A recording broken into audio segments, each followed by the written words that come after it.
De Friedensakkord tëcht Iran an den USA ass net ofgeschloss, solang Israel weiter Libanon attackéiert. Den israelsche Militär muss sich aus dem Notbeschland zurückziehen, so iranisch Diplomaten haut. Für den Amment widersetzt sich de Benjamin Netanyahu der Aufmachung, gerät Winstschew an Kritik vom Donald Trump.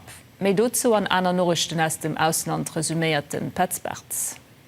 De Benjamin Netanyahu behabt sich trop de Krieg die illegal Besatzung an Zerstörung vom Süde vu Libanon gi weiter an dommer doch Revancheattacken vun der Hezbollah.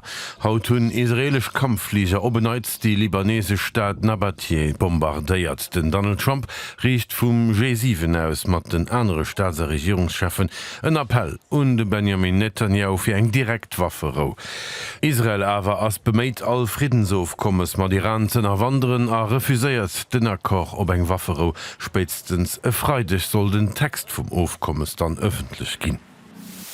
G7-Vertreter zu Evian a Frankreich hunn awer och d'Ukrainerem op den Agenda gesäter Präsenz vum Donald Trump fir den Thema well eng Zäitche lang oni Lesung aufgeschloss wo. Observateuren no huet mittlerweile auch den Donald Trump verstanden, dass die russisch Position am Gangen ass sich rapid ze verschlechteren. Staatschefe vum G7 hoffen, dass den Trump kenint en neuen Durchbruch versichene lo, wo en möglicherweise net méi vun engem Irankrieg aufgelenkt wird. Zu Oslo krut die norwegisch Kronprinzessin Mette-Marit eng Lungentransplantation gemacht. Die 52 Jahre alte Frau, wo 2016 mit einer Lungenkrankheit diagnostiziert ging, an den letzten Monat hat sich der Gesundheitszustand von der Frau verschlechtert, sodass eine gewisse Urgenz für den chirurgischen Angriff bestanden hat.